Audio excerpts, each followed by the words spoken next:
Oye, chicos, esta noche empezamos con los sorprendentes y a menudo olvidados destinos de las piratas. Eran mujeres que desafiarían sus tiempos, usaban pantalones, comandaban barcos y aterrorizaban a las armadas reales. Hasta que las capturaron. Y fue entonces cuando las cosas se pusieron realmente interesantes. Así que, antes de que te pongas cómodo, tómate un momento para darle me gusta al video y suscribirte. Pero solo si realmente disfrutas de lo que hago aquí. Y avísame en los comentarios desde dónde estás sintonizando y qué hora es para ti. Siempre es fascinante ver quién se une a nosotros desde todo el mundo.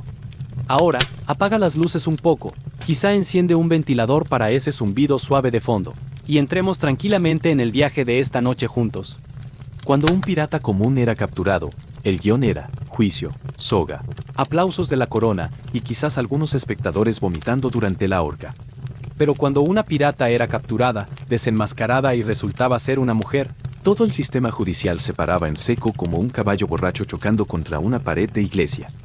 Ya ven, el sistema legal de los siglos XVII y XVIII era perfectamente eficiente para ejecutar hombres. ¿Piratas hombres? Fácil. Colgarlos alto, colgarlos rápido y colgarlos públicamente. Lo suficiente para desanimar al próximo tipo con un sable y una planificación laboral deficiente. Pero, ¿piratas mujeres? Eso no estaba en el manual. Había reglas para el robo de ovejas, la brujería y casarse accidentalmente con el primo del primo. Pero nada sobre qué hacer cuando el pillaje sanguinario resultaba estar usando un corsé. O peor, pantalones. El descubrimiento de una pirata causaba un colapso moral y burocrático. Primero, todos en el tribunal entrecerraban los ojos, parpadeaban varias veces y luego preguntaban algo inteligente como: ¿pero dónde está su marido? Porque, obviamente, una mujer no podía posiblemente elegir una vida de crimen por sí sola. Tenía que ser culpa de algún hombre, o de Satanás. O de los dos. Los jueces hojeaban frenéticamente libros de leyes obsoletos, buscando la sección titulada Piratas Lady y otras anomalías inconvenientes. Al no encontrar nada, se preguntaban, ¿está loca? ¿Poseída? Histérica. ¿Es alguna especie de broma elaborada? Mientras tanto, la mujer acusada se sentaba allí tranquilamente, probablemente con una sonrisa, sabiendo perfectamente que había destripado a algunos oficiales la semana pasada. Claro, algunos tribunales hicieron lo esperado. La sentenciaron a la horca, idealmente antes del almuerzo. Otros se pusieron nerviosos. Quizá fue por la publicidad. Quizá fue el miedo persistente de colgar a alguien que era a la vez encantadora y bien armada. O quizá simplemente no querían explicar al arzobispo por qué ejecutaron a una mujer con pantalones. Y así, las piratas a menudo terminaban en un extraño limbo entre criminal y curiosidad. Algunas recibieron la soga, algunas la celda. Algunas recibieron. Bueno, llegaremos a eso. Pero una cosa estaba clara, los tribunales no estaban preparados para mujeres con espadas, opiniones y absolutamente sin tiempo para confusiones legales. Anne Bonny no se asustaba fácilmente. Era irlandesa, pelirroja, violenta y profundamente poco impresionada por la mayoría de los hombres, incluyendo a los que la sentenciaban a muerte. Cuando finalmente fue capturada en 1720, las autoridades en Jamaica esperaban que estallara en lágrimas, pidiera perdón y quizás ofreciera un conmovedor monólogo sobre tejer o Dios. En cambio, ofreció sarcasmo. De pie en el tribunal junto a su compañera en el saqueo, Mary Red, Anne escuchó pacientemente su sentencia de muerte. Luego, a la manera de Bonnie, miró al juez a los ojos y dijo: si hubieras luchado como un hombre, no estarías colgado como un perro. ¿Un poco grosero? Sí, pero al menos se mantuvo náutico. Por supuesto, Annie no había terminado.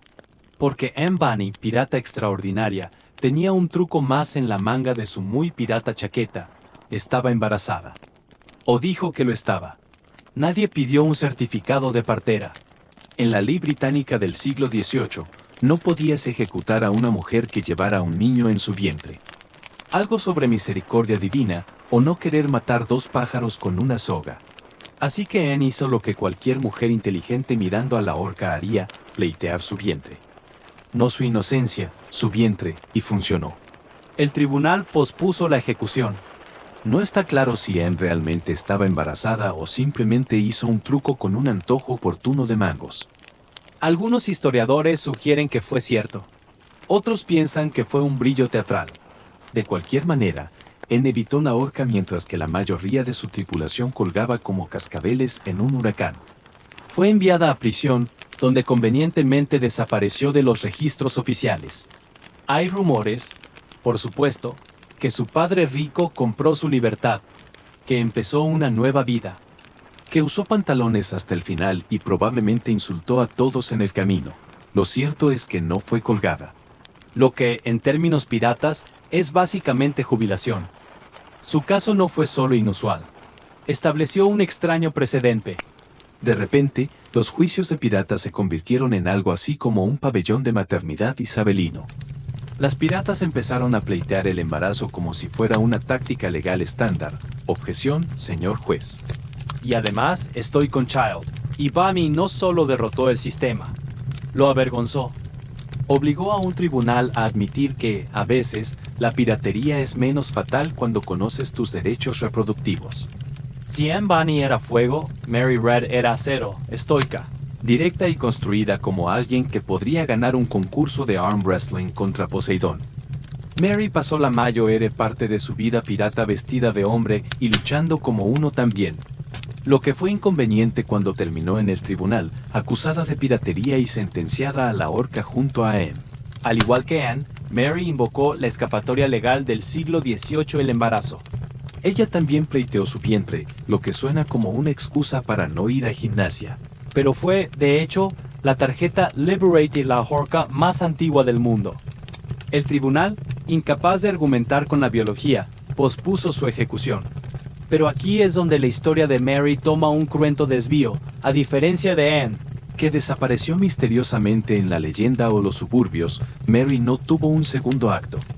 Mientras estaba encarcelada en las famosas celdas insalubres y profundamente antipáticas de Jamaica, Mary enfermó. Probablemente por una combinación de enfermedades, complicaciones del embarazo y el ambiente general de comida podrida y desesperanza tropical. No hay registro de que diera a luz. Solo una muerte tranquila en su celda. Solo fiebre y un final sombrío para una de las mujeres más duras de la piratería. La historia, parece, a veces prefiere sus leyendas a medias. Algunos dicen que murió de fiebre de la cárcel, posiblemente tifo o disentería, o alguna encantadora mezcla colonial de las dos. Otros sugieren que el parto pudo haber salido mal. De cualquier manera, el resultado fue, no hubo horca, pero tampoco libertad. Solo otra mujer cuya historia terminó en una celda olvidada mientras los hombres con pelucas debatían si era lo suficientemente señorial para ser colgada. Su muerte fue menos dramática que su vida. Pero quizás esa es la cruel simetría de la piratería, bravatas en el mar y silencio en tierra. Lo que Mary Read dejó no fue un mapa del tesoro o un legado de violencia, sino un recordatorio tranquilo de que incluso los piratas más feroces podían ser derrotados por algo tan ordinario como enfermedades y burocracia. Mientras Anne Bunny y Mary Red se hicieron leyendas en el Caribe, a medio mundo de distancia, una mujer llamada Ching Shi jugaba a la piratería en modo difícil. Y ganaba. Cheng Shi no comandaba un velero o una banda de 30 borrachos turbulentos. No, comandaba una armada entera. En su apogeo a principios del siglo XIX, dirigió más de 300 barcos y entre 20.000 y 80.000 piratas, según si la fuente es un historiador o alguien intentando impresionar en una sed a... No era solo una reina pirata. Era un imperio flotante, evasor de impuestos. Y a diferencia de Bunny y Reed, Cheng Shi no fue capturada, porque tuvo la audacia y la inteligencia de no serlo. Mientras la armada china, los barcos portugueses e incluso las fuerzas británicas intentaban y fracasaban en detenerla, Cheng Shi hizo un movimiento salvaje, negoció con todos a la vez. Se presentó directamente a la oficina del gobernador en Cantón, expuso con calma sus condiciones y de alguna manera convenció al gobierno chino de perdonarla a todos sus piratas e incluso dejarle quedarse con el botín. Es cierto, se jubiló con su dignidad, su dinero y su cabeza intacta. Imagina a Capitán Jack Sparrow entrando al Parlamento diciendo, me retiro, y recibir una pensión y una licencia comercial. Básicamente, eso es lo que pasó. Después de jubilarse, abrió una casa de apuestas. Porque por supuesto, lo hizo. Es difícil volver a tejer después de dirigir una mafia marítima.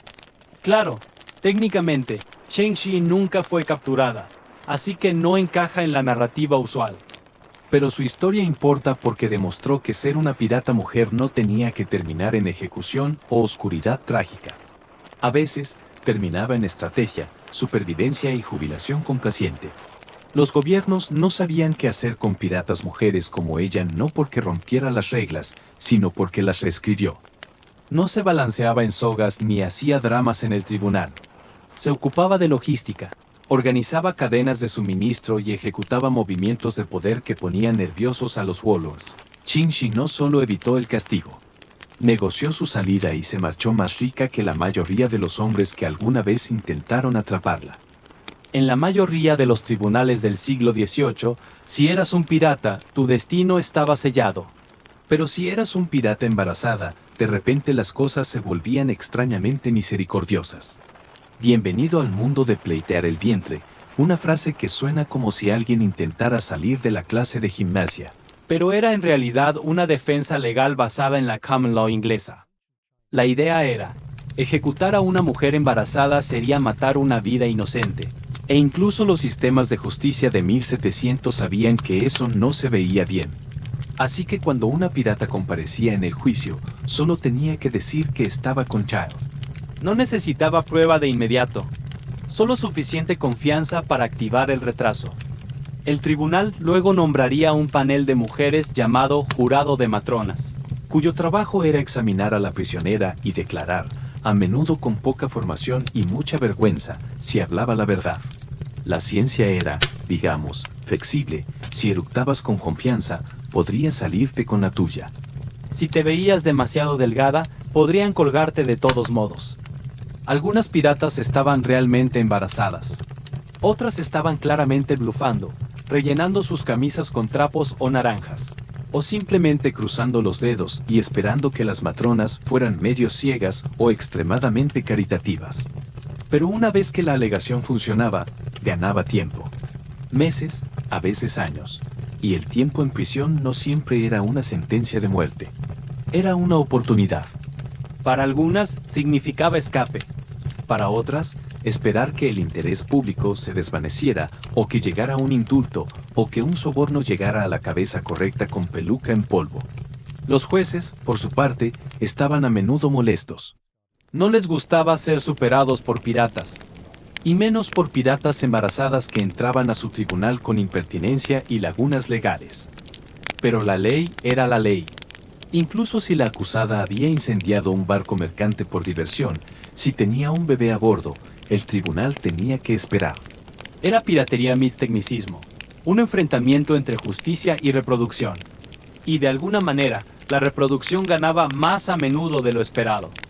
Así que mientras la mayoría de los piratas hombres tenían un final rápido y colgante, algunas piratas mujeres vivieron más. No porque fueran inocentes, sino porque estaban muy embarazadas o muy persuasivas. De cualquier manera, funcionó. Y el tribunal, sonrojado y confundido, se quedaba murmurando pleitear el vientre, ¿otra vez? Una vez terminado el drama del tribunal y que la ejecución fuera pospuesta o evitada por completo, las autoridades tenían que responder una pregunta aún más embarazosa. ¿Y ahora qué? No podías dejar ir a una pirata simplemente. ¿Estaría de vuelta en el mar antes de que pudieras decir, ¿dónde está mi barco? Pero tampoco podías arrojarla a una prisión normal sin causar un escándalo completo. Después de todo, la mayoría de las prisiones estaban diseñadas para hombres que robaban gallinas. No para mujeres que asaltaban barcos mercantes y apuñalaban a oficiales. Y así comenzó el extraño baile del almacenamiento de piratas. Las piratas a menudo eran colocadas en celdas improvisadas, habitaciones convertidas en fuertes, casas abandonadas o, si las cosas eran realmente desesperadas, encadenadas en algún lugar donde nadie quería estar, como un sótano húmedo bajo la oficina del gobernador. No eran alojamientos glamurosos. Imagina Piratas del Caribe meets un Airbnb malo en el infierno. A veces eran encerradas con otras mujeres. Eso llevó a pánico moral porque ¿qué pasaría si difundieran sus ideas piratas como un virus? ¿Qué pasaría si las otras mujeres cogieran ambición? En otros casos, eran mantenidas completamente solas con una seguridad más estricta que la de los asesinos reales. ¿Por qué? Porque eran aterradoras. No solo por sus crímenes, sino porque ya habían roto la regla más grande no escrita de la época: ser una mujer a la que no le importara lo que pensaran los hombres. Los guardias de prisión a menudo no sabían cómo manejarlas. ¿La tratas como una dama, como un criminal? ¿Como una fuerza de la naturaleza impredecible con vocabulario de marinero y una daga escondida en algún lugar desagradable? No había manuales de entrenamiento para eso. Y si la pirata era famosa, las cosas empeoraban. Los lugareños se reunían para mirarla. Los periódicos imprimían titulares sensacionalistas. Y algunos guardias empezaban a aceptar sobornos para dejar entrar a espectadores. Sí, la gente pagaba para ver a la señora pirata, el primer espectáculo de crimen real de la historia. Pero a largo plazo, la prisión era una apuesta. Las condiciones eran espantosas. Las enfermedades estaban en todas partes. La atención médica era esencialmente: aquí tienes un cubo. Buena suerte. Algunas piratas murieron tranquilamente. Otras se quedaron, envejeciendo, enfadándose y olvidándose cada año más. Aún así, era mejor que la horca. Apenas. Cuando las autoridades no sabían qué hacer con una pirata capturada, y la prisión estaba llena, inconveniente o simplemente demasiado desordenada, a veces recurrieron a la solución más desconcertante de todas: el matrimonio. Sí, en serio. En lugar de ejecutarla o encarcelarla indefinidamente a una mujer que había pasado años saqueando barcos, los gobiernos a veces decidían: ¿sabes qué podría resolver esto? Un marido. Porque nada dice justicia como entregar a una pirata convicta a algún pobre hombre que pensaba que solo venía a comprar azúcar. La lógica, si se le puede llamar así, era que el matrimonio la civilizaría. Seguramente, una vez encadenada a un marido aburrido y una vida doméstica aún más aburrida, la chispa de la pirata se apagaría. Unos años de lavandería, bebés y conversaciones de escena passive-aggressive, voilà, problema resuelto. Algunas piratas aceptaron este destino, posiblemente por instinto de supervivencia. Otras lo vieron como la misión encubierta definitiva. Pasaron de blandir espadas a remover sopa. Todo mientras evitaban discretamente la ejecución. Por supuesto, este plan a veces salía mal. Algunas mujeres usaban el matrimonio como plataforma para una nueva vida de rebelión sutil. Guardaban armas escondidas en cocinas. Le daban a sus hijos nombres sospechosamente náuticos. Y seamos honestos, una vez que has comandado un barco y has mirado a cañones navales a los ojos, es difícil entusiasmarse con coser cortinas. También hubo casos en los que las mujeres eligieron el matrimonio como parte de su trato legal. Una pirata podría aceptar testificar contra su tripulación a cambio de libertad y una relación sancionada. Los tribunales, ansiosos por barrer todo debajo de la alfombra, a menudo aceptaban. Después de todo, si estaba fuera del mar y descalza en un jardín somewhere, el problema técnicamente había desaparecido. A veces se casaba con otro pirata. Porque nada dice romance como un delito mutuo. Pero esta solución también nos dice algo más profundo sobre cómo las autoridades veían a las criminales mujeres. No querían justicia, querían control. ¿Y qué mejor manera de contener a una mujer salvaje que asignársela a un hombre? Era libertad condicional por proposición, amnesia por delantal. Y aunque funcionó en algunos casos, muchas de estas mujeres seguían siendo piratas en espíritu, solo con mejores disfraces. Si pensabas que los medios de hoy florecen con el escándalo, deberías haber visto la versión del siglo XVIII, cuando una pirata era capturada, juzgada o incluso rumoreada que existía. Los panfletos volaban más rápido que las balas de cañón. Periódicos, folletos y revistas de chismes se lo pasaron en grande. Imprimían historias de diablas del mar, asesinas con corsé y prostitutas con hachas. Algunas historias se basaban en eventos reales. La mayoría no. Pero la precisión nunca fue el objetivo. Las ventas sí. Las piratas se convirtieron en celebridades tabloide instantáneas. Sus juicios se convirtieron en espectáculos teatrales, con audiencias haciendo cola no porque les importara la justicia, sino porque querían ver a una mujer que bebía ron, llevaba pistolas y hablaba mal a la autoridad, preferiblemente todo a la vez. Algunas publicaciones las pintaban como figuras trágicas, llevadas astray por hombres malos y tentación empapada de ron. Otras se inclinaron mucho hacia el terror, describiéndolas como monstruos sedientos de sangre que apuñalaban hombres solo por diversión. o peor, vestidas como marineros, el horror. Esta fascinación pública creó un dilema extraño para los tribunales. Si la ejecutaban, corrían el riesgo de convertirla en mártir. Si la perdonaban, parecían débiles. De cualquier manera, no podían ganar, especialmente cuando cada resultado se imprimía y vendía en cada esquina por un penique. Las autoridades odiaban esta tensión. No les gustaba que sus juicios se convirtieran en telenovelas. Las piratas se negaron a encajar en categorías legales claras. Peor, hablaban. Algunas dieron testimonios ingeniosos. Otras se burlaron de los jueces. Unas cuantas hicieron comentarios políticos mordaces que probablemente hicieron que los escribas del tribunal se atragantaran discretamente con la tinta. Y el público se lo comió todo. En algunos casos, este estatus de celebridad inesperado realmente ayudó. Una pirata con suficiente simpatía pública o curiosidad podría obtener una sentencia más leve. Simplemente porque las autoridades querían evitar una reacción adversa. Ejecutarla podría desencadenar indignación. O peor, inspirar a imitadores. Por supuesto, no todos tuvieron suerte. La fama podía cambiar rápidamente. Un mal titular, y pasabas de rebelde incomprendida a hija de Satanás con sable. Pero el punto más importante es esto. Incluso en una época antes de Instagram, las piratas entendieron el valor de controlar la narrativa. Hicieron titulares, vendieron periódicos. Y a veces, hablaron su camino hacia la supervivencia. Por cada Anne Bonny o Ching Shi que llegó a libros, baladas y disfraces de Halloween mal investigados. Hubo docenas, quizás cientos, de piratas mujeres cuyos nombres nunca fueron registrados, cuyos juicios nunca fueron escritos y cuyos destinos fueron enterrados tranquilamente bajo capas de polvo y desinterés. Ya ven, la historia es quisquillosa, recuerda a los llamativos, a los ruidosos, a los que no se pueden ignorar.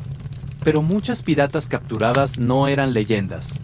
Eran solo personas, esposas de marineros que se convirtieron en piratas para sobrevivir. Chicas de tabernas que subieron a un barco y descubrieron que eran mejores apuñalando que sirviendo. Algunas pueden haber participado solo por la aventura. Otras nacieron en ello, pero una vez capturadas no obtuvieron titulares. Fueron olvidadas. ¿Por qué? Porque no encajaban en la narrativa. Las autoridades querían que las criminales mujeres fueran ejemplos negativos, no complicadas. Si una mujer era demasiado feroz, se convertía en monstruo. Demasiado callada, desaparecía del registro. La mayoría fueron empujadas a tumbas sin nombre, hicieron que los hombres al mando se sintieran incómodos. Los registros de prisiones mencionan una mujer capturada en el mar, sin más detalles. Los registros judiciales se refieren a una cómplice femenina como si ser anónima la hiciera menos real. Y como la alfabetización no era universal, y a las mujeres no se las animaba a escribir memorias o escribir cualquier cosa, sus historias murieron con ellas. Algunas pueden haber muerto en prisión. Otras pueden haber sido vendidas como trabajadores o ejecutadas tranquilamente sin juicio. Unas cuantas pueden haber escapado, deslizándose hacia el anonimato, quizás empezando una vida tierra adentro donde nadie hacía demasiadas preguntas sobre cicatrices de espada y tatuajes náuticos. Pero su silencio es un legado diferente, uno construido no en fama, sino en eliminación. Interrumpían la historia ordenada, y así fueron barridas debajo de la alfombra como evidencia en un escándalo real. Y aún así, incluso si no conocemos sus nombres, su existencia importó. Cada una de ellas fue una brecha en el muro, un recordatorio de que las mujeres no solo vivieron en la historia, lucharon en ella, sangraron en ella y a veces incluso la dirigieron. Puede que no llegaran al centro de atención, pero estaban allí, justo fuera del escenario, cortadas del guión. Y eso, irónicamente, las hace las más piratas de todas. Así que, supongamos que el tribunal no la colgó, no la encarceló de por vida y no la casó como en algún tipo extraño de programa de citas patrocinado por el Estado. ¿Qué entonces? Por supuesto, reformarla. Después de todo, la sociedad no podía dejar que una expirata vagara libre. Eso sería peligroso. Podría leer. O peor, inspirar a otras mujeres a dejar de obedecer. Así que la siguiente mejor cosa, convertirla en una dama proper. Sí, rehabilitación al estilo del siglo XVIII. El plan era simple, tomar a esta mujer endurecida por el mar, empapada de sangre, que alguna vez comandó a hombres en fuego de cañones, y enseñarle bordado. Porque nada cura una historia de robo marítimo violento como coser un cojín decorativo. Algunas mujeres fueron colocadas en conventos. Otras fueron enviadas a hogares para mujeres caídas. Que es una forma delicada de decir, trampas de culpa financiadas por el Estado con comida terrible. Allí, se les animaba menos, a menudo obligaba menos a arrepentirse, reformarse y reflexionar sobre sus pecados. Idealmente mientras vestían de gris. La instrucción religiosa jugó un papel importante. El pensamiento era, claro, ha robado 30 barcos y posiblemente asesinado a alguien con una pata de mesa. Pero si memoriza el Padre Nuestro, básicamente está arreglada. En algunos casos, funcionó. En otros, la pirata en cuestión asintió educadamente durante el sermón mientras planeaba su estrategia de salida. Y no pretendamos que esto fuera nunca sobre redención, era sobre imagen. Los gobiernos no querían que estas mujeres volvieran al mar o a las tabernas contando historias sobre cómo una vez robaron un galeón español con nada, más que valor y un chiste sucio. Querían que fueran invisibles, inofensivas y idealmente silenciosas.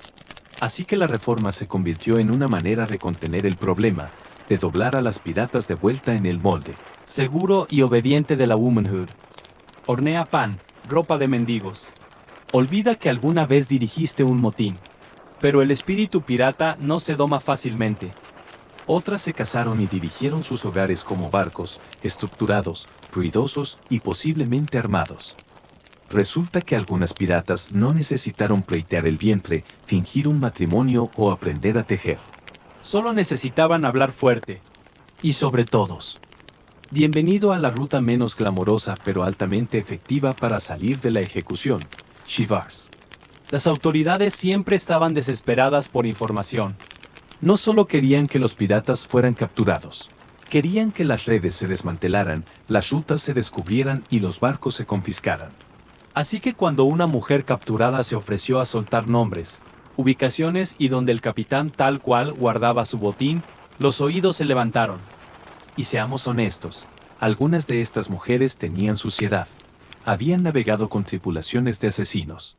Escuchado planes sobre ron derramado. Y sabían que puertos hacían oídos sordos los jueves. Sus memorias, de repente muy agudas bajo la amenaza de la horca, se volvieron invaluables. A cambio, indultos, sentencias reducidas o al menos una ejecución pospuesta y una celda un poco menos infestada de ratas. No confundamos esto con cobardía. Chivarse no siempre fue fácil. Los códigos piratas, especialmente entre las tripulaciones del Caribe, trataban a los informantes como fuego basura. Pero cuando te miran a la horca y el verdugo ya está revisando el nudo, la lealtad tensa se hace negociable. Algunas mujeres usaron esta táctica para ganar tiempo, otras para salir libres. Unas cuantas incluso lo convirtieron en trabajo de tiempo completo, ayudando a la inteligencia naval a cazar a sus ex amigos. No has visto drama hasta que una mujer que alguna vez dirigió un motín está en un tribunal dando, casualmente, direcciones al escondite de su compañero de barco. Frío. Tal vez. Efectivo, extremadamente. Pero aquí está el giro. Algunas de estas informantes mintieron o al menos exageraron. Nombraron a personas que ya estaban muertas. Inventaron redes de contrabando enteras. O afirmaron que alguna vez compartieron un bote con el fantasma de Barba Negra. Las autoridades, a menudo demasiado burocráticas para verificar, se lo comieron todo. ¿Siempre funcionó? No, algunas mujeres aún fueron ejecutadas después de decir todo lo que sabían. Pero otras se fueron scot-free, probablemente riéndose todo el camino hacia un pueblo costero tranquilo donde nadie sabía que alguna vez amenazó a un capitán español. Con una póker caliente. Convertirse en informante fue el pivote pirata definitivo, menos heroico, más estratégico. Menos hable, más tabla de anotaciones.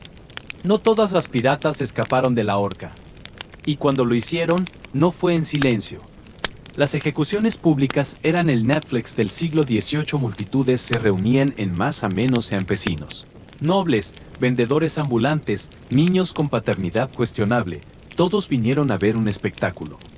El acto final de la vida de un pirate a menos y preferiblemente uno que involucrara palabras últimas, contacto visual dramático y algo poético sobre el pecado y el mar. Pero una mujer siendo colgada en público, eso fue otro nivel de fascinación cultural.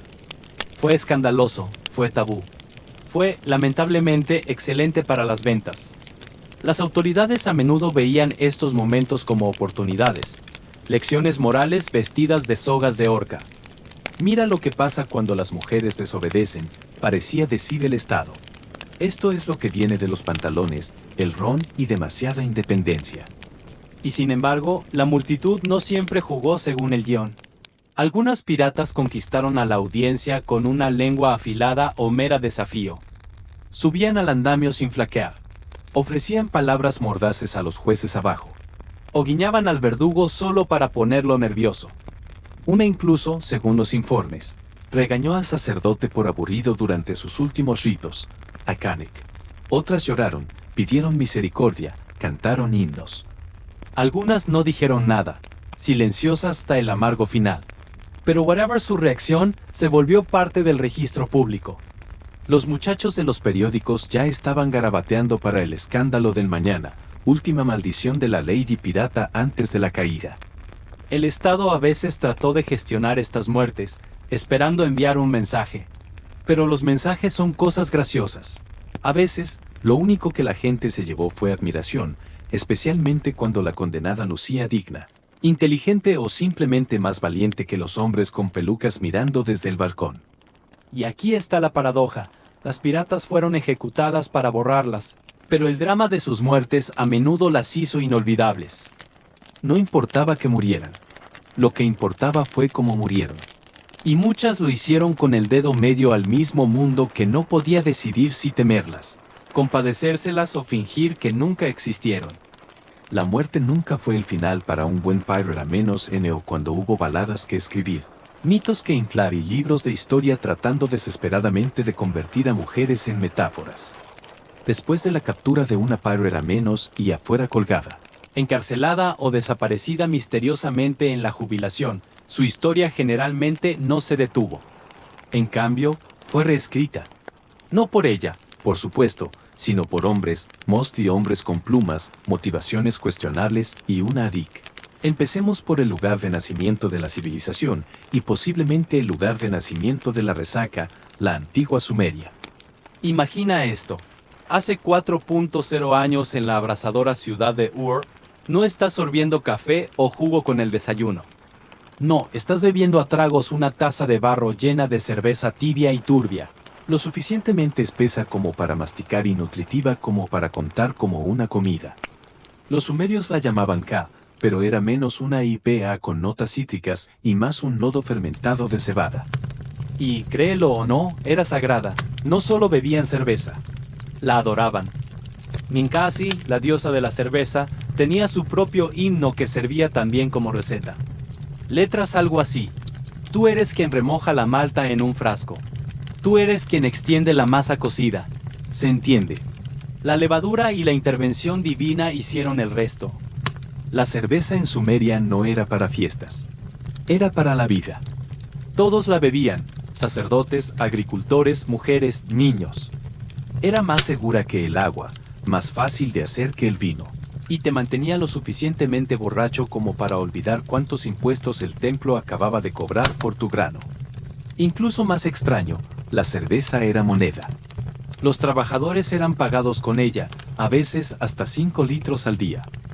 Imagina salir del trabajo después de un duro día de arrastrar ladrillos para una zéguera, y tu jefe te entrega un salario que puedes literalmente beber. Brindarías a los dioses y luego te desmayarías inmediatamente. Y hablando de dioses, los templos no eran solo lugares de culto. Eran cervecerías industriales. Los sumos sacerdotes supervisaban la producción con fervor sagrado. Las maestras cerveceras, sí, las mujeres dominaban la elaboración de cerveza, creaban la bebida divina en enormes tinajas de barro, con las manos manchadas de masa adhesiva a menos y quizás un poco de ego. La bebían en comunidad con pajitas de caña largas sumergidas en enormes frascos. no por estética de sorber, sino para filtrar los trozos. Era arenoso, tibio y absolutamente sagrado. Pero quizás lo más importante es que la cerveza sumeria nos muestra algo profundo. La fermentación no se trataba solo de la intoxicación. Era una estrategia de supervivencia. Esterilizaba el agua, extendía las reservas de grano y creó una cultura donde la ebriedad no era vergonzosa, sino esperada. Si los sumerios le dieron alma a la cerveza, los egipcios le dieron estilo. En el antiguo Egipto, la cerveza no era solo una bebida. Prácticamente era un grupo alimentario. Elaborada con trigo, emmer y cebada, a menudo aromatizada con dátiles o hierbas, era espesa, dulce y llena de calorías. Ni lajer ni batido. Imagina si la avena decidiera festejar. Desde los trabajadores de las pirámides hasta los faraones, todos bebían cerveza. Las inscripciones en tumbas muestran que a los obreros se les daban raciones diarias de pan, cebollas y cerveza, una combinación clásica de almuerzo si te gustaban los hidratos con un toque de alucinaciones. La creencia era simple. La cerveza sostenía la vida, construía monumentos y quizás, solo quizás, hacía que mover bloques de piedra caliza de 25 toneladas fuera un poco menos destructivo para el alma. Incluso los dioses eran aficionados a la cerveza. La diosa Hathor, que también era la deidad de la música, la alegría y el baile borracho, fue la primera camarera de Egipto. Pero fue Sekhmet, la diosa con cabeza de león de la guerra y la ira, quien tuvo un legendario problema con la bebida, uno que puede haber salvado a la humanidad. Según el mito, Sekhmet se entusiasmó demasiado con castigar a los humanos y emprendió una rapiña divina. Para detenerla, Ra la engañó teñiendo miles de jarros de cerveza de rojo y vertiéndolos por los campos para que parecieran sangre. Sekhmet, pensando que era la auténtica, se los bebió todos. Se durmió en una siesta feliz, causada por la bebida, y la humanidad sobrevivió. Todo gracias a una Hell of a Beer Run, una misión épica por cerveza. Los templos en Egipto también tomaban la cerveza en serio, algunos tenían sus propias cervecerías. Y la bebida se usaba a menudo como ofrenda a los dioses o a los muertos. No querías entrar al más allá con las manos vacías. Eso era poca planificación. Unos cuantos jarros de cerveza guardados en tu tumba, y estabas listo para la eternidad con una buena borrachera respetable. Curiosamente, la cerveza se consideraba un oficio femenino. La elaboración la hacían principalmente mujeres, a menudo en el hogar. Y algunas llegaron a ocupar títulos oficiales como Señora de la Casa de la Cerveza. Así que sí, el antiguo Egipto tuvo señoras de la cerveza antes que pirámides. Al final, la cerveza egipcia fue más que una bebida. Fue un símbolo de fertilidad, vitalidad y favor divino. Y si la historia de Sekhmet nos dice algo, también pudo detener el apocalipsis, una resaca a la vez. Si los sumerios y los egipcios adoraban la cerveza, los antiguos griegos prácticamente hicieron del vino su identidad nacional. De hecho, probablemente miraban a la cerveza como nosotros miramos el sushi de gasolinera, con sospecha y vagamente bárbaro. Para un griego, la verdadera civilización empezaba con las uvas fermentadas y un brindis bien estructurado. El vino en Grecia no era solo una bebida. Era un lubricante intelectual. ¿Y a dónde iba todo ese intelecto lubricado? Directamente al simposio, una fiesta de hombres bebiendo que era parte frat house C asa de hermandad universitaria, parte charlater y parte sesión de terapia nocturna. Imagina a un grupo de filósofos con túnicas recostados en sofás, sorbiendo vino diluido de copas de cerámica, debatiendo sobre la naturaleza del amor, el cosmos y ocasionalmente quién robó la cabra de quién. Y sí, diluido, los griegos casi nunca bebían vino puro. Hacerlo se consideraba bárbaro, una señal de que probablemente eras un señor de la guerra tracio o tenías problemas graves con los límites. La mezcla adecuada era aproximadamente un parte de vino por 3 partes de agua, lo suficiente para mantenerte alerta y un poco dramático. Presidiendo todo el evento estaba el simposiarca, básicamente el organizador de fiestas, policía del vino. Él decidía la proporción de dilución, el ritmo de beber y a veces incluso el tema filosófico de la noche. Pinza en Socrates Meets encuentra un DJ moderno, pero con más moralizar y menos lásers. El vino no era solo para fiestas, sin embargo, y era medicinal, sagrado y simbólico. Médicos como Hipócrates lo recetaban para todo, desde problemas digestivos hasta melancolía. Dioniso, el dios del vino, la locura y el éxtasis, encarnaba tanto el placer como el peligro de la bebida. Adorarlo podía implicar canto, baile, trance o incluso un blackout total. Y como todo en Grecia, el vino tenía reglas de clase. Los ricos bebían vinos añejos de ánforas importadas, con sirvientes que rellenaban constantemente sus cailexes de opas. Los pobres se conformaban con los pozos, vino barato, áspero, mejor consumido con una rebanada de humble pie, humildad. Aún así, para los griegos, el vino era el hilo dorado que unía lo sagrado y lo profano. Se vertía como libaciones a los dioses antes de cada comida. Acompañaba juramentos, sacrificios, bodas, funerales y declaraciones incómodas de amor al primo del marido de tu mejor amiga. El vino no solo te hacía borracho, te hacía griego. Los romanos no inventaron el vino, pero absolutamente lo armaron. Para ellos, el vino no era solo un placer. Era la civilización romana en forma líquida. Si bebías vino, eras culto. Si no, eras bárbaro. Y si bebías demasiado, Bueno, probablemente seguías siendo senador. las viñas romanas se extendían por todo el imperio, desde las colinas de Italia hasta la tierra rocosa de Galia. El vino era tan esencial que a los legionarios se les daban raciones junto con pan y aceite de oliva. No era solo generosidad, era estrategia. Un soldado borracho era un soldado leal, o al menos menos propenso a amotinarse antes del almuerzo. Pero no todo era guerra y logística de viñas. Baco, el dios romano del vino, el éxtasis y las decisiones cuestionables. Su culto implicaba bacchanalia, fiestas secretas y salvajes llenas de bebida, baile y una sospechosa falta de toga. Estas fiestas empezaron como ritos religiosos y rápidamente se convirtieron en las raves más exclusivas del mundo antiguo. Hasta que el Senado romano se puso nervioso y las prohibió en 186 a.C. aparentemente. Demasiados senadores se despertaban en fuentes. Aún así, el amor por el vino era difícil de matar. Roma incluso clasificaba los vinos como sommeliers modernos. Sabían qué cosecha venía de qué región y cuánto tiempo había madurado en una ánfora. El más apreciado, el Falernian, un vino fuerte y dulce de Campania, básicamente el Dom Perignon de su época, sin las corchas.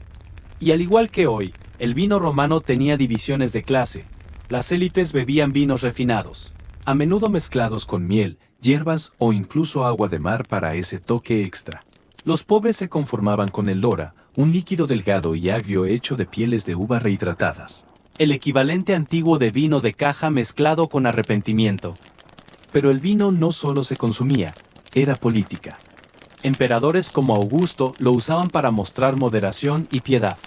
Otros te estoy mirando, Nerón y Calígula convirtieron sus cenas en catástrofes teatrales totales.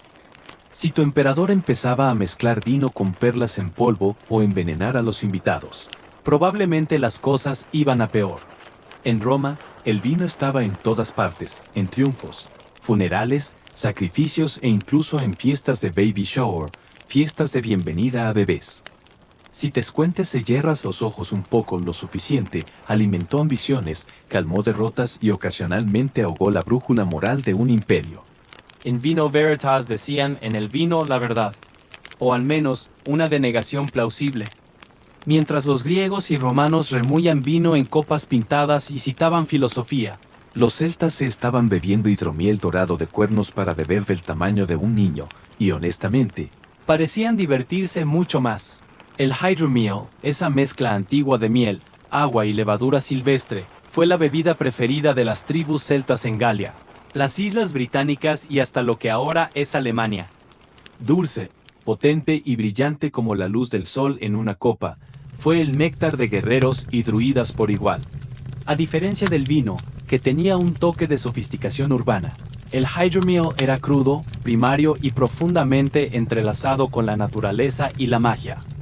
Para los celtas, beber no era solo un pasatiempo. Era un deporte de contacto completo. Las fiestas Simbo se celebraban en salones de madera donde los guerreros alardeaban de glorias pasadas, recitaban poesía y ocasionalmente empezaban riñas por la disposición de asientos. El hidromiel fluía libremente. Un sorbo podía elevar tu reputación, o terminar tu noche con un ojo morado y sin pantalones. Y luego estaban los druidas, los místicos barbudos que supuestamente usaban el hidromiel en sus rituales. Se creía que el hydromiel abría la mente a la inspiración divina, especialmente después de la tercera copa. Se asociaba con la fertilidad, la profecía y quizás con alucinar que tu vaca hablaba latín. Incluso las costumbres funerarias reflejaban este borracho sagrado. Excavaciones arqueológicas han descubierto calderos y recipientes para beber enterrados con personas de alto estatus, muchos aún con rastros de miel fermentada o grano. Pero el hidromiel no era la única opción. La cerveza también era común, a menudo especiada con hierbas como brezo, Mirto de pantano o milenrama, lo que añadía sabor, efectos psicoactivos leves y ocasionales alucinaciones forestales. El vino se importaba, pero solo como artículo de lujo para jefes y reyes que intentaban presumir ante enviados romanos. Si los celtas convirtieron el hidromiel en un ritual ruidoso, los norcios prácticamente lo convirtieron en un contrato cósmico. Para los vikingos, el alcohol no era solo para fiestas. Formaba parte del más allá, la guerra divina y ocasionalmente, la inspiración poética de la saliva de dioses. Sí, en serio. Empecemos con el hidromiel de la poesía, una bebida mítica hecha de sangre y saliva de un sabio asesinado. Según el mito Norse, los dioses crearon este hidromiel accidentalmente. Luego se dieron cuenta de que tenían sabiduría líquida en las manos. Cualquiera que lo bebiera podía componer poesía épica, o más probablemente, pronunciar discursos apasionados y borrachos que rimaban. Los norcios creían que cuando morías heroicamente, no ibas a un cielo nublado o un inframundo acogedor. Ibas a Valhalla. Allí, en el gran salón de Odín, bebías hidromiel sin fin servido por valquirias. Luchabas todo el día, morías gloriosamente, resucitabas y lo volvías a hacer. Como un Oktoberfest eterno y violento.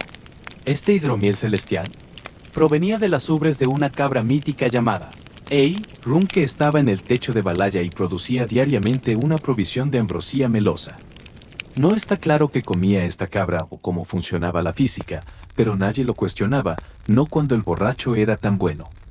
En la tierra, los salones de hydromiel norcios eran el centro de la vida social y política.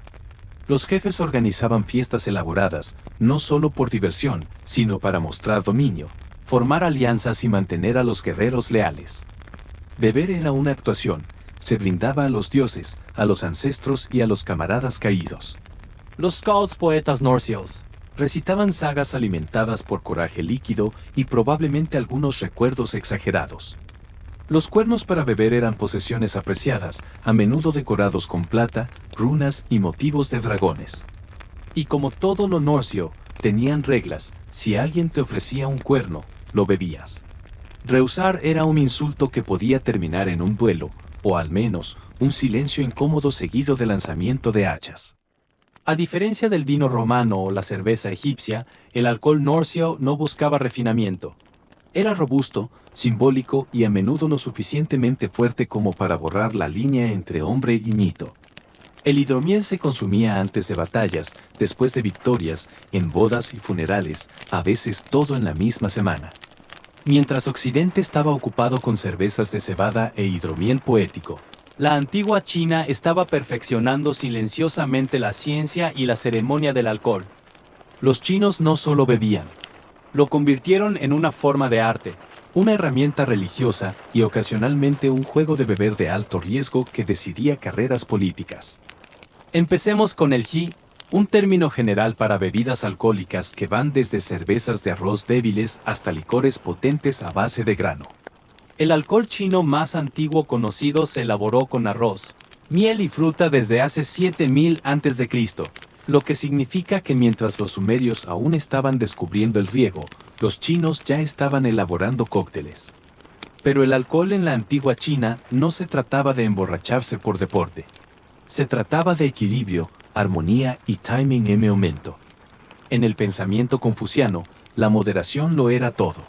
Podías disfrutar de una bebida, pero si te volvías descuidado en un banquete, no solo te estabas avergonzando a ti mismo, sino que estabas perturbando el orden moral del universo.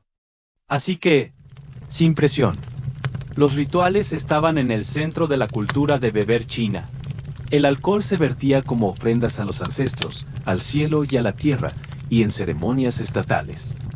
Los emperadores organizaban banquetes elaborados donde se esperaba que los ministros bebieran, pero no demasiado. Un brindis incorrecto, y podrías despertar desempleado o exiliado. Y luego estaban los juegos de beber.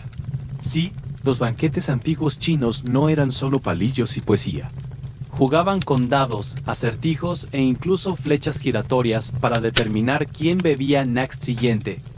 El perdedor se bebe todo, el ganador también se bebe todo.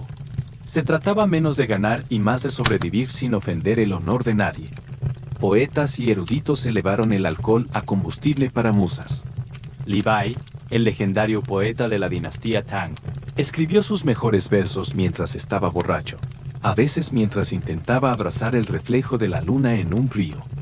Una vez afirmó que una olla de vino entre las flores era todo lo que necesitaba para sentir que el universo se abría. El alcohol mismo evolucionó también, desde vinos de arroz turbios hasta licores claros destilados como Wanghu y Baijiu, este último tan potente, que podía esterilizar una herida de campo o crear una si se compartía demasiado libremente. Mientras otras civilizaciones bebían para festejar, los antiguos indios pueden haber estado sorbiendo su camino hacia la iluminación, o al menos intentándolo. El soma, una de las bebidas más misteriosas y cargadas mitológicamente en la historia humana. ¿Era vino, un hongo? ¿Jugo de planta fermentado? Nadie lo sabe con certeza. Lo que sí sabemos es que era sagrado y fuerte, mencionado más de 100 veces en el Rig Veda, el más antiguo de los textos védicos. El soma no era solo una bebida. Era un dios, una deidad viva que podías beber. Según los signos, el soma fluyó en un arroyo de oro, corrió como un potro y hizo que el bebedor se sintiera inmortal. Ya sabes, los síntomas habituales de demasiada química antigua. El soma se consumía por sacerdotes durante rituales de fuego y sacrificios. Se creía que sus efectos traían claridad, visión divina y posiblemente algunas alucinaciones épicas. La bebida se exprimía de una planta desconocida, mezclada con leche o agua, filtrada a través de lana y ofrecida a los dioses antes de ser consumida por los humanos. Hablamos de una cadena de custodia divina. Los sacerdotes afirmaban que después de beber soma, podían comunicarse con Indra, el dios del trueno, e incluso ver abrir los cielos. Si se trataba de una comunicación real o solo de microdosis psicodélicas antiguas, aún está en debate. Pero no todos podían beber la sagrada bebida. El soma estaba restringido a los brahmins y especialistas en rituales, una especie de happy hour sacerdotal con consecuencias cósmicas. Ningún sorbo casual aquí. Beber soma era un acto de elevación espiritual, no un lubricante social.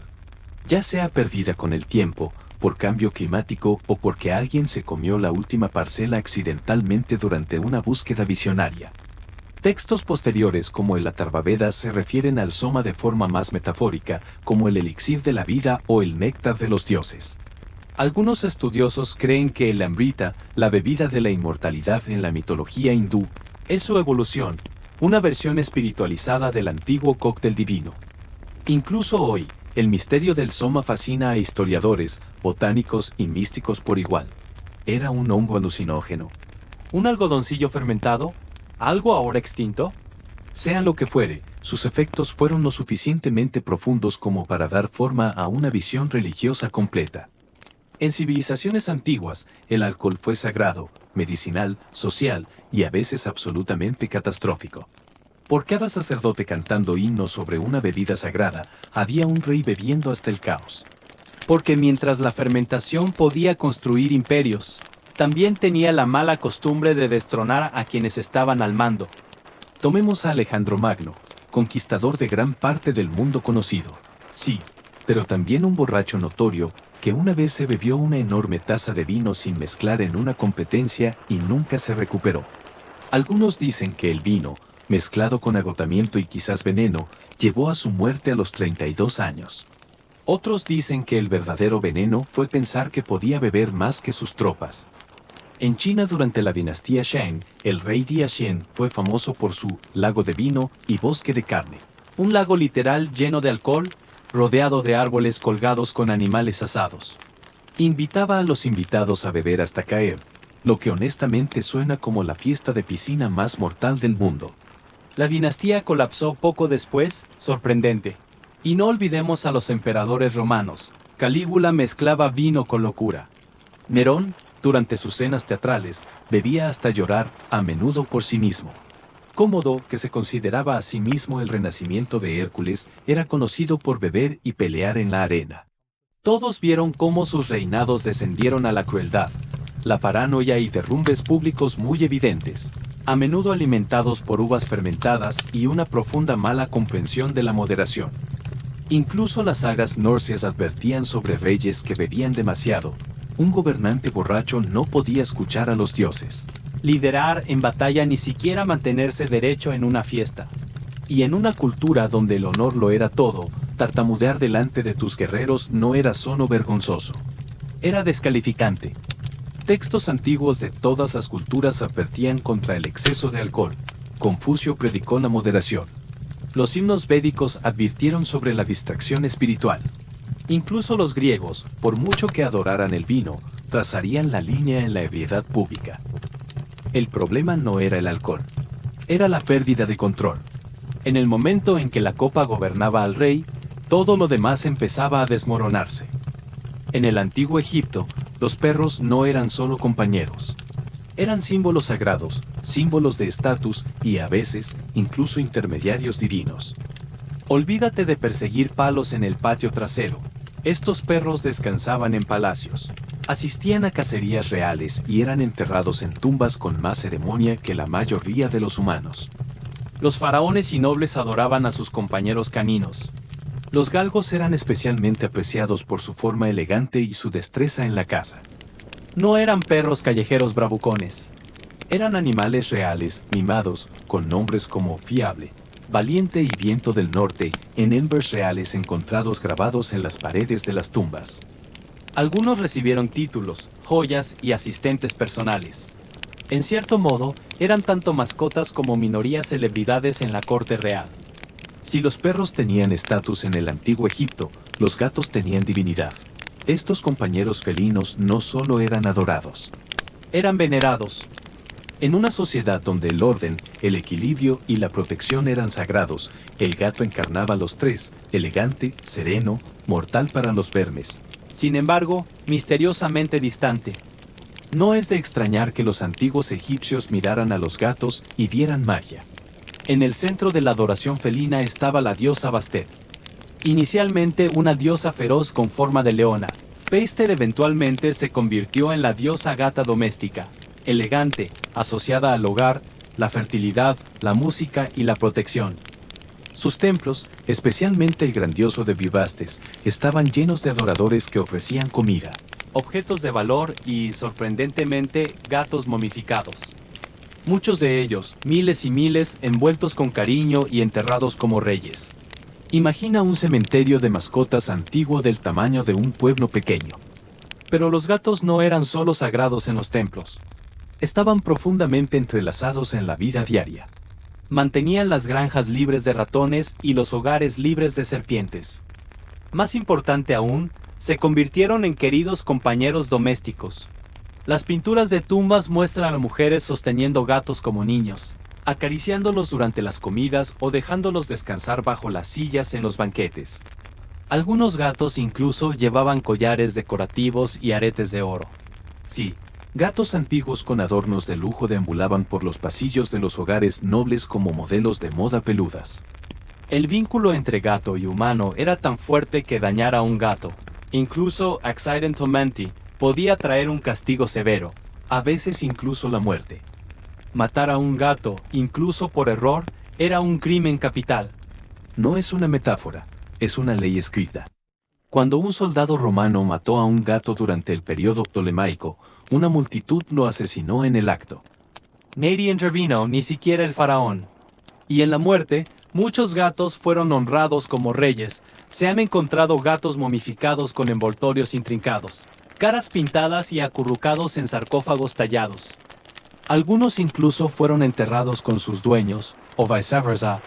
La inscripción de la tumba de una mujer se refiere a su gato como mi amado, que camina conmigo en el campo de las cañas, una referencia poética al más allá. Los romanos, siempre imitadores y refinadores, tomaron el concepto de mascotas y lo elevaron a un estilo de vida.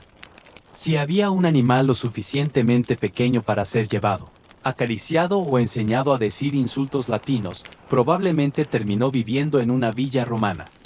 Perros, pájaros, monos, si cabía en un regazo o se sentaba en un hombro, alguien con toga tenía uno. Empecemos con los perros de regazo. Las mujeres romanas ricas, especialmente durante el imperio, Adoraban a los pequeños perros compañeros, a menudo de origen oriental, probablemente similares a los malteses o pekineses modernos. estos perros mimados eran alimentados con manjares, adornados con collares de oro y, a veces, Incluso tenían sus propios pequeños sofás. uno de los perros de regazo más famosos que se lamentó, Cuyo epitafio sobrevive. fue elogiado como más gentil que una paloma y un compañero que nunca ladró sin necesidad, un gran elogio. Especialmente en una ciudad llena de senadores. Pero los perros no eran los únicos favoritos romanos. Los pájaros exóticos, especialmente loros y estorninos, se hicieron de moda entre la élite. Estos pájaros eran entrenados para hablar, a veces en griego, a veces en latín, a menudo en ambos, y eran alojados en jaulas ornamentadas. Se dice que un loro saludaba a los invitados en los banquetes con un alegre ave. hasta que murió trágicamente por sobreexcitación. Su dueño celebró un funeral completo, con elogio y ofrendas florales. Los romanos, después de todo, amaban el espectáculo, incluso para los pájaros. Los monos eran otro símbolo de estatus, importados de partes distantes de África y la India. Se consideraban añadidos divertidos, si bien ocasionalmente caóticos, en el hogar. Algunos eran vestidos con togas en miniatura, otros entrenados para imitar al personal doméstico. Eran los primeros bromistas antiguos, lindos, inteligentes y tan propensos a lanzar algo desagradable por el atrio. Los romanos también tenían predilección por mascotas inusuales como liebres, que sí, a veces eran mascotas y a veces tortugas. Serpientes e incluso pavos reales, mantenidos por aquellos que querían mostrar un poco de estilo exótico. Un senador con un pavo real en su jardín señalaba tanto riqueza como, mira lo poco que me importa la practicidad. Pero las mascotas no eran solo por comodidad. Eran declaraciones de poder, gusto y conexión con provincias distantes. En un mundo de conquista y imperio, un loro que podía recitar a Virgilio o un perro de Persia no era solo un compañero. Era una demostración de superioridad. En la China imperial, las mascotas no eran solo juguetes. Eran portales a la armonía, la disciplina y la belleza. Mientras que los nobles occidentales desfilaban con sus perros de regazo y loros, los emperadores chinos cultivaban silenciosamente arte viviente. Peces dorados deslizándose en cuencos de porcelana, grillos chirriando en jaulas talladas y perros que simbolizaban lealtad, suerte o incluso equilibrio cósmico. Empecemos con los peces dorados, no la merienda, el espectáculo. Originalmente criados a partir de carpas durante la dinastía Tang, los peces dorados no eran solo bonitos. Eran apreciados por su color, su forma y su presencia tranquila. En la dinastía Song, emperadores y eruditos los criaban selectivamente, mostrando variedades raras en cuencos de cerámica y estanques ornamentados de jardines. Ver sus movimientos elegantes era un ejercicio meditativo, como desplazarse por Instagram, si Instagram tuviera aletas y perfecto feng shui. Luego estaban los grillos, sí, grillos, mantenidos en pequeñas jaulas hechas de bambú o marfil. Estos pequeños insectos no eran solo mascotas. Eran compañeros musicales. Su chirrido se consideraba calmante, poético, incluso espiritual. Los poetas de la dinastía Song escribieron versos alabando la melancolía tranquila del canto de los grillos, mientras que los niños en la era Qing los criaban como atletas para concursos de chirrido. Algunos incluso eran alimentados mejor que los sirvientes del hogar. Los pequeños perros de regazo también tenían un lugar especial, especialmente entre la aristocracia. Razas como el pequinés y el shih tzu no eran solo lindos. Eran símbolos imperiales, criados para parecerse a los leones chinos, se consideraban sagrados, incluso semi-divinos. La leyenda dice que el pequinés descendió de leones que se encogieron por amor a los monjes budistas. Sea cierto o no, es una de las pocas historias donde el remate es adorablemente peludo. Estos perros imperiales a menudo eran llevados en mangas, mimados en cestas forradas de seda y guardados por eunucos, porque en la ciudad prohibida, incluso tu perro tenía guardaespaldas. Pero el enfoque chino hacia las mascotas no se trataba solo de ternura. Se trataba de disciplina estética y emocional. El propósito de una mascota era cultivar paciencia, serenidad y conexión con la naturaleza. Ver un pez dorado era reflexionar. Escuchar a un grillo era apreciar la impermanencia. Sostener un pequinés en tu manga. Eso era solo buen gusto. En la antigua Mesoamérica, las mascotas no eran solo compañeros cariñosos. La línea entre amigo animal y ser sagrado era borrosa, y, honradamente, así es como a los aztecas, mayas y otras culturas les gustaba. Empecemos con el Xoloitzcuintle, mejor conocido hoy como el perro peludo mexicano. No fue criado por su apariencia que, digamos, era un gusto adquirido, sino por su profundo papel espiritual. Se creía que el Xolo era un psicópomo, un guía que escoltaba las almas de los muertos al más allá. Cuando alguien moría, era común que un Xolo fuera sacrificado y enterrado junto a ellos, garantizando un paso seguro a través de los 9 peligrosos niveles del inframundo. No exactamente el adiós cálido y peludo que la mayoría de los dueños de mascotas esperan, pero hey, era un trabajo noble. Estos perros también eran mantenidos en hogares como compañeros, guardianes y sorprendentemente como fuente de alimento durante ceremonias. Sí, eran tanto queridos como asados. En la lógica mesoamericana, introduzca la conversación de cena incómoda. Luego estaban los cachorros de jaguar. Entre los mayas y los aztecas, los jaguares no eran solo depredadores ápice. Eran bestias celestiales, guerreros de los dioses y encarnaciones vivientes de poder. Los gobernantes élite a veces mantenían cachorros de jaguar en zoológicos palaciegos, no solo para presumir su estatus, sino para comunicarse con la fuerza divina. Imagina entrar al patio de un noble y ver una máquina asesina manchada durmiendo junto a una fuente. No cuestionaría su autoridad ni su corona. Los pavos también fueron domesticados, pero nuevamente, no solo para el plato. En los hogares mayas, los pavos se vieron como mensajeros sagrados y a veces se les daban nombres y se alojaban en interiores. En rituales, representaban sacrificios humanos, un intercambio de glu-glu por la vida que el pavo probablemente no apreció. Pero los historiadores ciertamente sí. Los loros también eran adorados. Los guacamayo de colores brillantes eran mantenidos por sus plumas, simbolismo y conversación chillona. Algunos eran entrenados para imitar el habla y usados en ceremonias. Otros simplemente eran admirados, arcoíris vivientes posados en techos de barro. Los antiguos griegos no solo valoraban a los animales por el trabajo o el sacrificio. Los trajeron a sus hogares, sus mitos y ocasionalmente sus debates filosóficos. La personalidad cómica de los pájaros, e incluso la naturaleza sospechosamente inteligente de los gansos. Sí, gansos. Llegaremos a eso. Empecemos con los perros. Para los griegos, los perros no eran solo compañeros leales sino también símbolos de devoción y protección. El perro antiguo más famoso podría ser Argos, el viejo perro de Odiseo que, después de 20 años, reconoce a su amo en el momento en que regresa a Ítaca. Es un momento tristemente leal en la Odisea de Homero, y probablemente el primer ¿quién es un buen niño?, registrado en la historia literaria. Los perros guardianes eran comunes, especialmente en hogares rurales. Razas grandes y peludas como el perro molosiano eran apreciadas por su ferocidad. Suficientemente grandes para intimidar a los intrusos, pero lo suficientemente domésticos para dormir junto a sus dueños. Los hogares griegos no necesitaban un timbre con anillo. Tenían 54 kilos de músculo gruñendo junto a la puerta. Pero para aquellos menos interesados en la baba, había pájaros. Los griegos adoraban a los pájaros cantores, especialmente ruiseñores y perdices, a menudo mantenidos en jaulas delicadas y enseñados a imitar melodías. Los hogares más ricos a veces importaban pájaros exóticos del este, presumiendo su riqueza un graznido a la vez. Aristóteles mismo escribió sobre los comportamientos de los pájaros mascota en su Historia de los Animales. incluyendo cómo algunos loros podían ser enseñados a decir hola y adiós antes de defecar prontamente en tus pergaminos. Y ahora los gansos.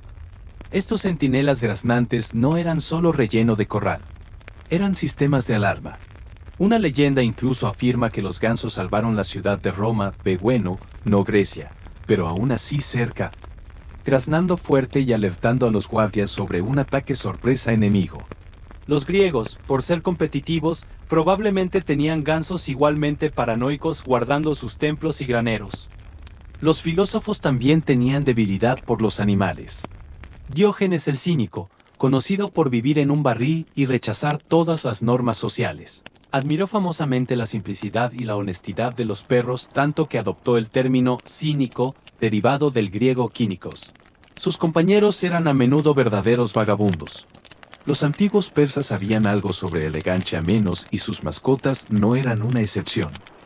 Desde halcones majestuosos hasta los orígenes del ahora icónico gato persa, los animales en Persia no eran solo decoraciones. Eran mensajeros de clase, espiritualidad y, sorprendentemente, herramientas de poder blando. Empecemos con el orgullo de los persas, el gato persa.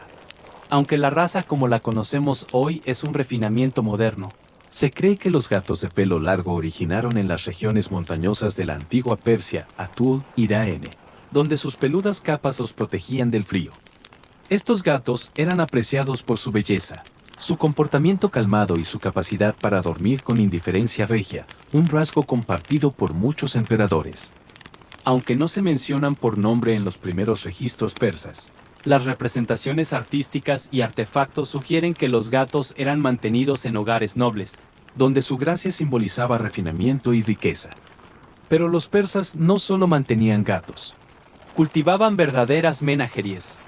Los reyes aqueménidas, especialmente Darío y Jerjes, mantenían zoológicos privados llenos de animales exóticos recolectados en todo su vasto imperio. Leones, leopardos, osos y pájaros raros no eran solo trofeos. Eran prueba del alcance del imperio. Recibir a embajadores extranjeros junto a un tigre enjaulado. Esa es diplomacia con garras. Los animales de caza también fueron centrales para la aristocracia persa. Halcones, azores y guanacos fueron entrenados para el deporte real de la caza, conocido como sin. La cetrería no solo era un pasatiempo élite, sino un símbolo de disciplina y armonía con la naturaleza. Entrenar a un pájaro para regresar a tu guante fue la máxima demostración de paciencia y prestigio. Las miniaturas persas de la era sasánida muestran a nobles con sus halcones posados elegantemente en sus muñecas, listos para la acción o, más probablemente, los perros también jugaron un papel, especialmente los sabuesos de caza, que se usaron para perseguir gacelas y jabalíes por el terreno accidentado. Al igual que sus contrapartes egipcias y romanas, estos perros fueron nombrados, queridos y a veces incluso enterrados con cuidado. Lo fascinante de la cultura de mascotas antigua persa es su naturaleza dual. Estos animales eran tanto queridos compañeros como instrumentos sutiles de gestión de imagen. Un hermoso halcón en tu muñeca o un majestuoso león en tu patio no se trataba solo de alegría personal. Era una declaración de poder viva y respirante. La civilización del Valle del Indo, floreciente alrededor de 2600 a 1900 AC, sigue siendo uno de los grandes misterios arqueológicos de la historia. Aún no podemos leer su escritura. Sus reyes siguen siendo anónimos, y aún debatimos sobre cómo cayó. Pero lo que sí sabemos, por juguetes, huesos y sellos, es que la gente de Harappa y Mohenjo-Daro tenía debilidad por los animales, y algunos de esos animales absolutamente calificaban como mascotas. A diferencia de la grandiosa cultura de mascotas de imperios como Roma o Egipto, el ambiente del Valle del Indo era humilde, doméstico y sorprendentemente saludable. Las excavaciones arqueológicas han descubierto numerosas figuras de barro de perros, no bestias gruñonas, sino compañeros amistosos con orejas caídas y colas moviéndose. Estos no eran símbolos de conquista. Eran miembros queridos del hogar. Los restos caninos encontrados cerca de casa sugieren que los perros vivieron cerca de los humanos, ayudando a guardar hogares, asistir en el pastoreo y, lo más importante, proporcionar compañía. El hecho de que se hicieran juguetes para perros para niños, junto con carritos pequeños y silbatos con forma de animal, indica que estas criaturas eran parte de la vida familiar diaria, no solo herramientas funcionales. Los gatos también aparecieron, aunque menos prominentes que en Egipto. Hay evidencia de restos felinos en áreas residenciales. Probablemente eran mantenidos por su destreza en la caza de roedores, esencial en una civilización, construida sobre graneros, pero también apreciados por su presencia tranquila. Casi se puede imaginar a una mujer arapense tejiendo textiles mientras un pequeño gato dormía en un rayo de sol cercano. Pero el animal más icónico del Valle del Indo, el toro jorobado, representado en docenas de sellos. Aunque estos animales probablemente eran sagrados o simbólicos más que mascotas, las ciudades pacíficas y bien organizadas de la civilización sugieren que todos los tipos de animales eran tratados con respeto. Incluso los elefantes, que pueden haber sido domesticados aquí antes que en cualquier otro lugar, son sugeridos en sellos y figuras. A diferencia de otras sociedades antiguas, la gente del Indo no presumió de animales exóticos ni dramatizó funerales de mascotas. Parecían valorar la función, la familiaridad y la armonía. Sus animales no necesitaban collares de oro o tumbas momificadas. Solo necesitaban un espacio en el hogar y un trabajo que hacer. En el mundo antiguo, despedirse de una mascota querida nunca se tomó a la ligera. Ya fuera un faraón, una matrona romana o un agricultor mesopotámico, la muerte de un compañero animal a menudo significaba ritual, recuerdo y a veces una tumba en miniatura con más estilo que el ciudadano promedio. Empecemos en Egipto, el campeón indiscutible de entierros de animales. Gatos, perros, monos, ibis, incluso cocodrilos fueron cuidadosamente momificados, envueltos en lino, pintados con detalles cariñosos y enterrados en necrópolis dedicadas exclusivamente a animales. Un sitio cerca de Saqqara tenía más de 4 millones de ibis momificados, un homenaje plumoso al dios Thoth, pero también una señal de que los egipcios no hacían nada a medias. Algunas mascotas fueron enterradas junto a sus dueños o en su propio sarcófago, con inscripciones como amado del hogar o compañero fiel en la vida y la muerte. Básicamente lápides para mascotas antiguas, pero en jeroglíficos. Los griegos y romanos adoptaron un enfoque más personal, a veces desgarrador. Los epitafios tallados en piedra memorializaron pequeños perros de regazo y pájaros cantores con ornamentos poéticos. An epitafio romano dice: lloro mientras te llevo a tu último lugar de descanso, tanto como me alegré cuando te traje a casa en mis brazos. Otro lamenta a un perro llamado Margarita, nunca ladró sin causa, pero ahora está silenciosa. Estos no eran sentimientos superficiales. Mostraron cuán profundo era el vínculo emocional. Incluso en un mundo donde la vida y la muerte llegaban rápido y a menudo, las mascotas eran lamentadas como familia. Se hacían ofrendas, algunas tuvieron sus propios funerales. Algunos animales afortunados incluso tuvieron estatuas encargadas en su honor. En Mesopotamia, las tablas de cuneiforme ocasionalmente mencionaban compañeros animales, especialmente en conexión con presagios o fortuna doméstica. Aunque se han descubierto menos entierros de animales, los registros sugieren que los perros recibieron nombres y, en casos raros, fueron enterrados en hoyos cavados con cuidado con objetos funerarios como comida o collares, como si los prepararan para el más allá. Incluso en el más pragmático Valle del Indo y la antigua China, rastros de entierros de animales sugieren una reverencia tranquila, tumbas simples con fichas o platos, a veces colocadas cerca de tumbas humanas como si dijeran: necesitarás a este amigo del otro lado. En cada rincón del mundo antiguo, una verdad se mantuvo: las mascotas no eran propiedad, eran socios.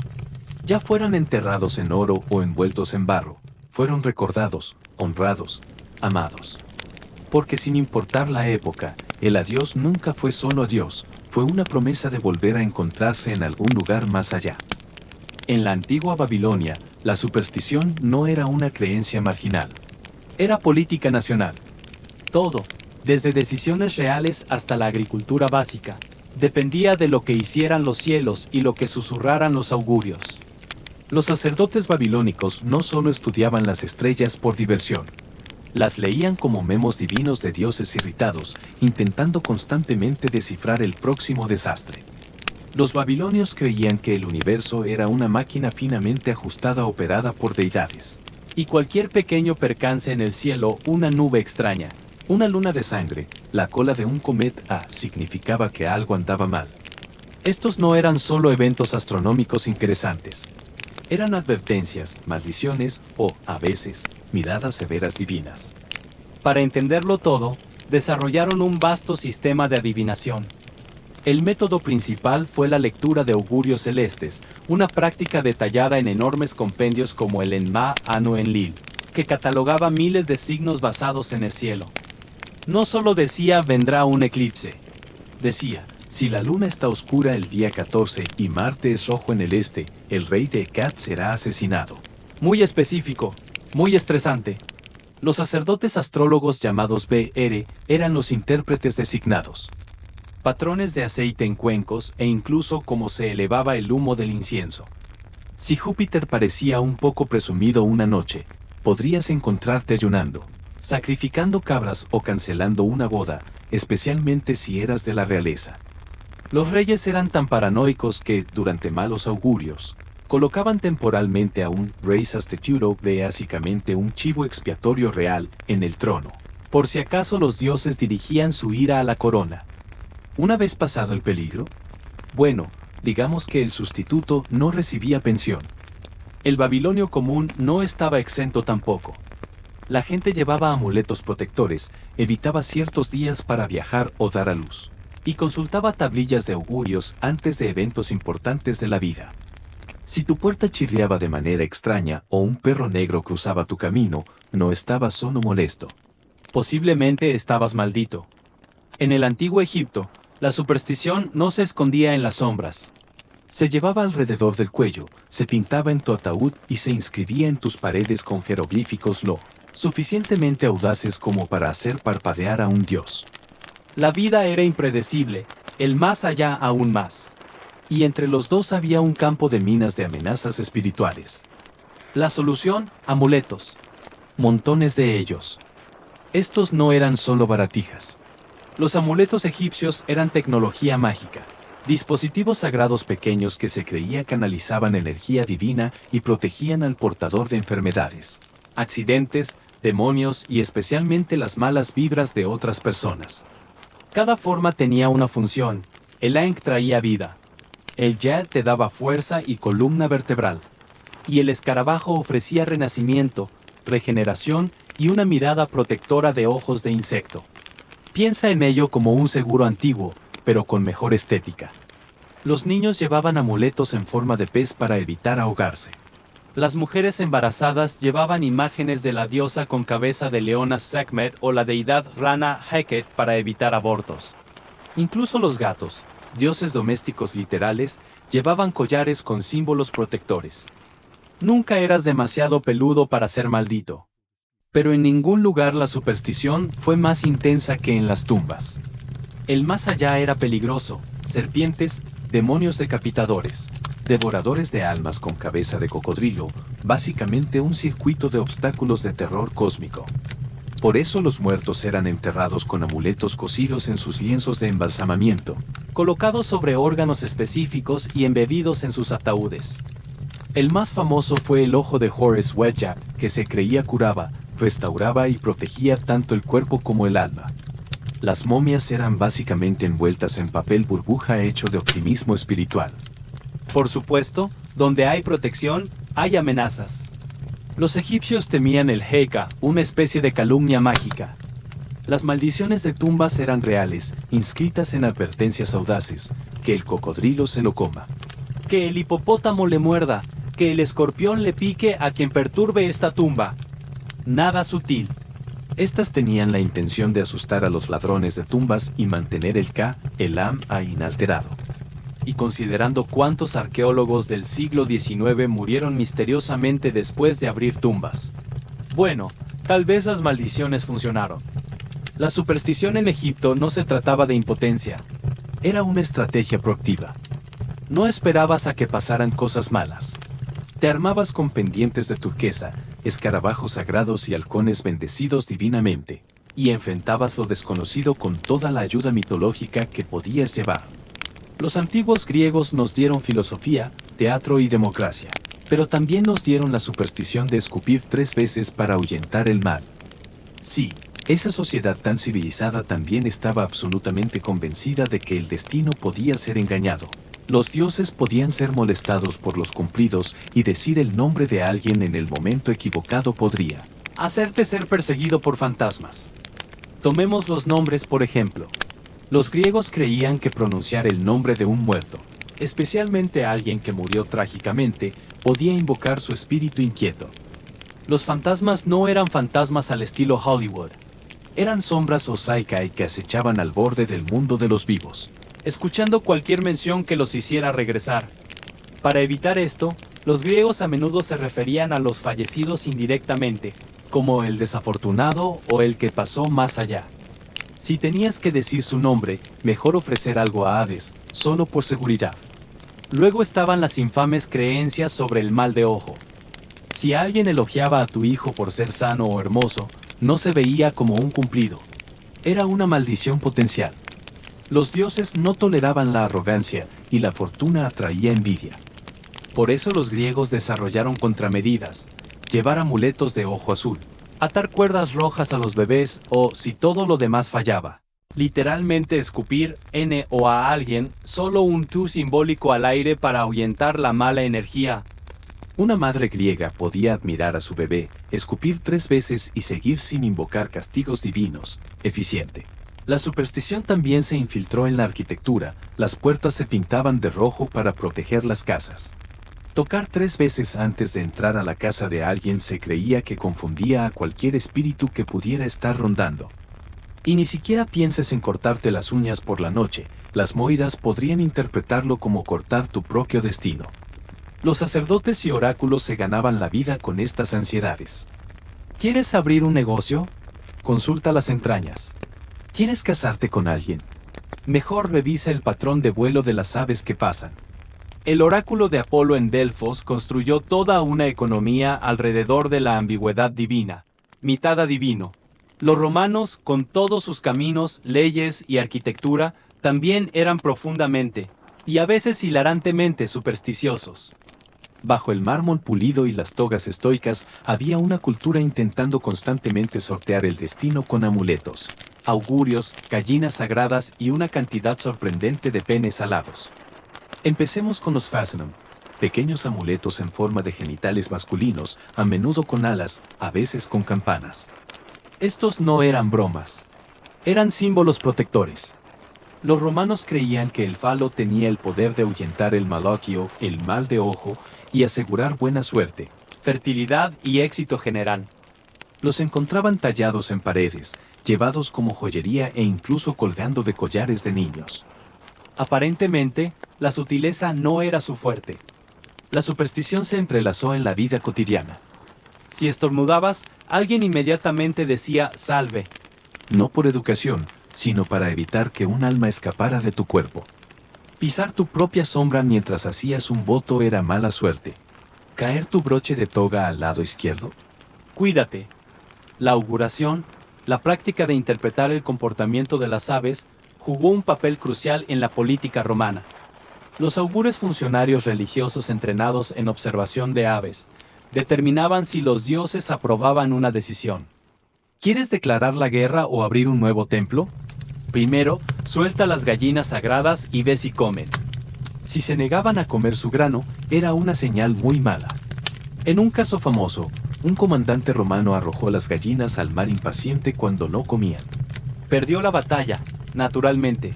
Los espíritus protectores del hogar también mantenían a los romanos alertas. Cada casa tenía un altar a los lares y penates, espíritus guardianes del hogar y la despensa. Las familias hacían ofrendas regulares de comida, vino o incienso para mantenerlos contentos. Olvidarte de hacerlo, y corrías el riesgo de una racha de mala suerte, grano estropeado, o algo que se rompiera justo antes de que llegaran invitados a cenar. Las novias romanas llevaban velos no solo por moda sino para esconderse de espíritus envidiosos. A los recién nacidos se les daban amuletos llamados bulla para mantenerlos a salvo de maldiciones. Incluso el emperador Augusto evitaba pisar con el pie izquierdo primero, una superstición romana clásica ligada a augurios de fracaso. En la antigua China, la superstición no era una paranoia marginal, sino un sistema operativo diario. Formó la arquitectura, las elecciones de calendario, las transacciones comerciales e incluso la dirección en la que miraba tu cama. La armonía con el cosmos era clave, pero también lo era evitar fantasmas, números de mala suerte y lo que pudiera estar acechando justo fuera de tu santuario ancestral. Empecemos con los números. El idioma chino está lleno de homófonos, lo que hizo que ciertos números fueran de buena o mala suerte.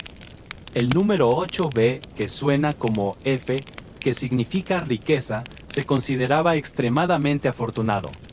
El número 4S, sin embargo, sonaba peligrosamente cerca de la palabra para muerte, S. Por eso, edificios enteros se construían sin cuarto piso y eventos importantes se programaban para evitar ese dígito fatal. Los fantasmas fueron otra consideración diaria. La cosmología china incluía un mundo rico en espíritus, algunos benevolentes, otros perdidos y enfadados. La gente creía que en ciertas fechas, como el Festival de los Fantasmas durante el 7 grados mes lunar, las puertas del inframundo se abrían y los espíritus inquietos deambulaban libremente. Durante este tiempo, la gente quemaba ofrendas de papel, dinero réplica, ropa, incluso casas para apaciguar a los muertos y evitar que se convirtieran en freeloaders vengativos en el mundo de los vivos. Pero la superstición no solo acechaba el calendario, se construía en la arquitectura. El feng shui, literalmente viento y agua, gobernaba la ubicación de edificios, puertas, muebles y tumbas. Una casa mal ubicada podría alterar la energía cósmica y traer enfermedades, fracasos o peor, una aparición. Ciudades enteras se diseñaban según principios de feng shui para mantener el qi, fuerza vital, fluyendo suavemente y bloquear la mala energía en la puerta. La superstición también protegía a los recién nacidos. A los bebés a menudo se les daban nombres de leche, feo, para engañar a los espíritus envidiosos y hacerlos ignorarlos. Solo después de sobrevivir la infancia, un niño recibía un nombre real, a menudo elegido por adivinos usando cartas de nacimiento y signos astrológicos. Amuletos protectores, pendientes de jade, cuerdas rojas y rituales de adoración a los ancestros eran parte del sistema de defensa diario. Cada altar era una línea directa a los fallecidos, y cada acto de respeto era un firewall espiritual. Los vikingos eran conocidos por navegar, asaltar y usar pieles de manera poco práctica, pero también eran profundamente supersticiosos. Los nórdicos vivían en un mundo donde el destino, dioses salvajes y cosas que hacían bump, ruidos en el bosque eran tomados muy en serio. Cada árbol podía albergar un espíritu, cada montículo podía esconder un fantasma, y cada runa tallada en una espada podía protegerte o condenar a tus descendientes. Empecemos con las runas. Más que un sistema de escritura, las runas se creían portadoras de poder mágico. Un solo símbolo tallado en madera, piedra o hueso podía traer suerte, ofrecer protección o invocar una maldición. Los guerreros grababan runas en armas y escudos para asegurar la victoria. Los agricultores las tallaban en graneros y arados para tierra fértil. Una inscripción de runas famosa. He tallado estas runas por amor y por locura. Estrategia de citas vikinga clásica. La sociedad nórdica también estaba obsesionada con el destino, controlado por las Nornas, 3 seres misteriosos que tejían los destinos de hombres y dioses. Intentar desafiar el destino no era solo tonto, era peligroso. Incluso Odín, el dios jefe, temía lo que las Nornas habían tejido para él. Para navegar esta red invisible, la gente dependía de sueños, augurios y seire, una forma mística de brujería nórdica a menudo practicada por mujeres llamadas Uve. Ofrecían profecías, maldiciones o bendiciones a cambio de un pago. Luego estaban los muertos, o más específicamente, los Draugr. Estos no eran espíritus de descansa en paz. Los Draugr eran guerreros no muertos, a menudo vengativos, envidiosos y horriblemente hediondos. Si un hombre había sido especialmente codicioso o cruel en vida, podría salir de su montículo funerario para molestar a los vivos. Prevenir esto requería trabajo serio, armas colocadas en la tumba de la manera incorrecta, Hechizos de atadura y a veces incluso clavar el cadáver en el pecho. Mucho antes de Drácula, los vikingos ya no se arriesgaban.